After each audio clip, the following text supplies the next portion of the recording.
আল্লাহ তাআলা কোরআনের জিকির করতে বলেছেন। কোরআন এর ভেতরে কি কোনো ভুল আছে নাকি? কোনো সন্দেহ নাই।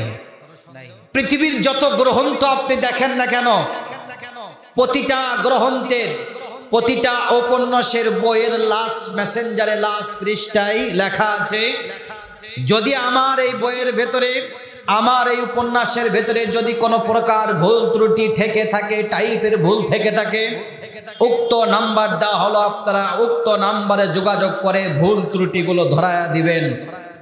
কিন্তু আল্লাহ তাআলা এই সৃষ্টির শ্রেষ্ঠ বিধান মহাগ্রন্থ আল কুরআনুল কারীমটা আমাদের উপরে দিয়েছেন, যার শুরুতেই আল্লাহ তাআলা বলছেন যালিকাল কিতাবু লা রাইবা ফি, এটা এমন একটি কিতাব যার ভেতরে কোনো ভুল নাই, কোনো সন্দেহ নাই।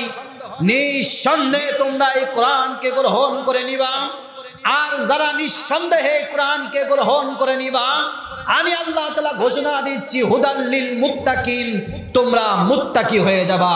চিৎকার দিয়ে বলি সুবহানাল্লাহ। সম্মানিত প্রিয় ভাইরা আমার, আল্লাহ তাআলা এই পৃথিবীটা আমাদেরকে দিয়েছেন। এই পৃথিবীর ছোট্ট একটা ভূখণ্ড, তার নাম হলো বাংলাদেশ, যেটা আমাদের মাতৃভূমি বাংলাদেশ, যেটা আমার দেশ, আমার মায়ের দেশ। যদি কোনো প্রকার গুজরাটি খনিদেরা, যদি কোনো দালালের বাচ্চারা আমার দেশের 1 ইঞ্চি মাটি যদি কেড়ে নিতে চায়, আমরা হাতে হাত রেখে কাঁধে কাঁধ মিলিয়ে তাদের বিপক্ষে লড়াই করব, সংগ্রাম করব। আমার দেশের 1 ইঞ্চি মাটি কোন গুজরাটি খুনিদেরকে আমরা দিতে চাই না, চাই না, চাই না। ঠিক কিনা বলেন? আমার দেশ নিয়ে যারা রং তামাশা করবে, বিগত 16-17টা বছর যে ডাইনিগুলা দালালি করেছে এই গুজরাটি খুনিদের, আজকে দিল্লিতে বসে কত কুমন্ত্রণা দিয়ে আমার দেশের 1 ইঞ্চি মাটি তারা কেড়ে নিতে চায়। আমরা সামরিক মিডিয়ার ভাইদেরকে বলছি, আপনারা শুধু একা নয়, আমরা আপনাদের সাথে আছি, আপনাদের পাশে আছি। আপনারা শুধু সাহস গ্রহণ করেন, আপনারা পদক্ষেপ দেন, আপনারা এগিয়ে যান। বাংলার মানুষ আপনাদের সাথে রয়েছে।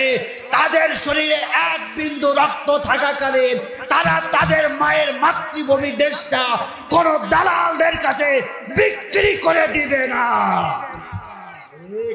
প্রিয় ভাইরা আমার, আমার দেশের অন্তর্বর্তীকালীন সরকার ডক্টর মোহাম্মদ ইউনূস সাহেবকে সুন্দরভাবে আমি ছোট মানুষ হিসাবে একটা পরামর্শ দিতে চাই। সেটা হলো এই, আমার দেশের বাংলাদেশের বর্তমান অন্তর্বর্তীকালীন সরকারের প্রধান উপদেষ্টা ডক্টর মোহাম্মদ ইউনূস সাহেব, আপনাকে বলছি, সুন্দর করে একটা মেসেজ আপনার কাছে জাতির জন্য পৌঁছায় দিতে চাই।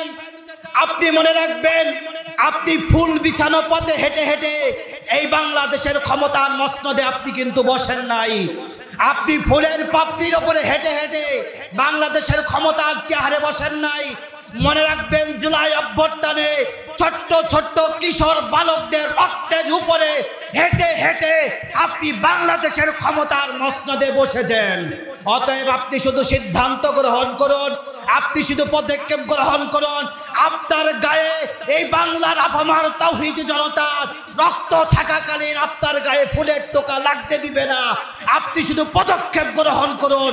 16-17টা বছর যারা গুজরাটি খুনিদের সাথে দালালি করেছে, প্রত্যেকটা জুলুমবাজদেরকে, ছোট আর বড় প্রতিটা জুলুমবাজকে আপনি ধরে ধরে বিচারের আওতায় আনবেন এবং জাতির সামনে ওপেন মিডিয়ায় আপনি দেখাবেন। এটা আমরা আপনার কাছে প্রত্যাশা করি। ঠিক কিনা বলেন? আমরা শুধু স্পষ্ট কথাই বলতে চাই, স্পষ্ট কথা একটা বলতে চাই, কি অপরাধ ছিল আমাদের দেশ নেত্রী বেগম খালেদা জিয়ার, কি অপরাধ ছিল তার ছেলে তারেক রহমানের, কি অপরাধ ছিল কোরআনের পাখি শহীদ আল্লামা দেলোয়ার হোসেন সাইদি সাহেবের? কোন অপরাধ না, একটাই অপরাধ, একটাই অপরাধ, তারা মানুষের অধিকার ফিরিয়ে দেওয়ার জন্য লড়াই সংগ্রাম করেছে। এটা যাদের সহ্য হয় নাই, আমি সুস্পষ্ট কথাই বলতে চাই, আপনি শুধু পদক্ষেপ গ্রহণ করুন। ছোট আর বড় প্রতিটা বিচার আপনি করবেন। এটা আমার তাওহীদ জনতার হৃদয়ের দাবি। কারা কারা আমার সাথে একমত দুহাত তুলে আল্লাহকে দেখায় দেন। প্রিয় ভাইয়ের আমার, এটা আমাদের সময়ের দাবি। আমরা বলতে চাই, এ দেশটা কাদের দেশ? কথা বলেন না, এ দেশটা কাদের দেশ? এটা আমাদের দেশ। আমরা 52-এর আন্দোলন করেছি, 71-এর আন্দোলন করে আমাদের দেশটাকে আমরা স্বাধীন করেছি। জুলাই অভ্যুত্থানে 2024-এ আমাদের দেশটা পুনরায় আবারও আমরা স্বাধীন করেছি। প্রয়োজনে আবারও মাথায় কাফনের কাপড় পরব, প্রয়োজনে আবারও রাস্তায় রাজপথে নেমে যাব, কিন্তু আমার দেশের 1 ইঞ্চি মাটি কোনো দালালদের হাতে আমরা বিক্রি করে দিব না। অতএব ডক্টর ইউনূস সাহেব, আপনি শুধু সিদ্ধান্ত গ্রহণ করেন, সামরিক বাহিনী ভাইদেরকে আপনি বলে দেন কোনো প্রকার তারা ভীতু হওয়ার কোনো চান্স নাই। শুধু তারা শুধু একাই কিন্তু পাহারা দিচ্ছে না, তাদের সাথে হাতে হাত মিলিয়ে কাঁধে কাঁধ মিলিয়ে আপামার তাওহীদি জনতাও রেডি রয়েছে। অতএব আমি বলতে চাই, সংগ্রামী সাথী ভাই বন্ধুগণ, কোরআন প্রেমিক, রাসূল প্রেমিক বীর ভাইয়েরা আমার দেশ, এ দেশে আল্লাহ তাআলা আপনাকে আমাকে পাঠিয়েছেন তারই ইবাদত করার জন্য, তারই গোলামি করার জন্য। এজন্য আপনাদেরকে সুস্পষ্টভাবে বলি, ফিরে আসুন সেই রবের দিকে।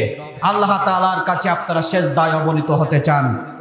আমরা আর অশান্তি দেখতে চাই না, আমরা আর মারামারি চাই না, আমরা আর কাটাকাটি চাই না, আমরা হানাহানি চাই না, লুটতরাজ চাই না, চাঁদাবাজি চাই না, টেন্ডারবাজি চাই না। আমরা সুন্দর শান্তিপূর্ণ একটা বাংলাদেশ চাই। কে গেল ক্ষমতায় ওটা আমার দেখার বিষয় না।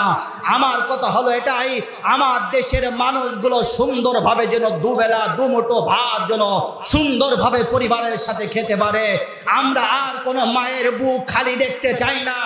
আমরা আর কোনো ছোট্ট ছোট্ট সন্তানেরা বাবার জন্য কাঁদবে এই চোখের পানি আমরা আর দেখতে চাই না। আমরা সুন্দর একটা বাংলাদেশ দেখতে চাই, আমরা সুন্দর একটা মাতৃভূমি দেখতে চাই। প্রিয় ভাইয়েরা আমার, আমরা আল্লাহ তাআলার কাছে দোয়া করি, যারা এই দেশটাকে স্বাধীন করতে গিয়ে 71-এ জীবন দিয়েছে, আবার এই জুলাই অভ্যুত্থানে এই দেশটাকে স্বাধীন করতে গিয়ে কত তরুণ প্রিয় যুবক ভাইয়েরা জীবন দিয়েছেন। আল্লাহ, আজকে তোমার কাছে এই কোরআনের ময়দান থেকে বলতে চাই, মেহেরবানি করে আপনি প্রত্যেকটা শহীদ বরণকারী, প্রত্যেকটা শাহাদাত বরণকারী ভাই বোনদেরকে আপনি শাহাদাতের উচ্চ মাকাম জান্নাতুল ফেরদাউসের মেহমান বানায়। আমরা চিৎকার দিয়ে বলছি আল্লাহুম্মা আমিন। আল্লাহ তাআলা আমাদের সকলকে কবুল করুক। আপনাদের সকলের জন্য দোয়া করে নিজের জন্য দোয়া চেয়ে আমার কথা এখানেই শেষ করছি। হাজা মা ইলমু ইনদাল্লাহ আলাইহি তাওয়াক্কালতু আলাইহি উনীব। আসসালামু আলাইকুম ওয়া রাহমাতুল্লাহি ওয়া বারাকাতুহু।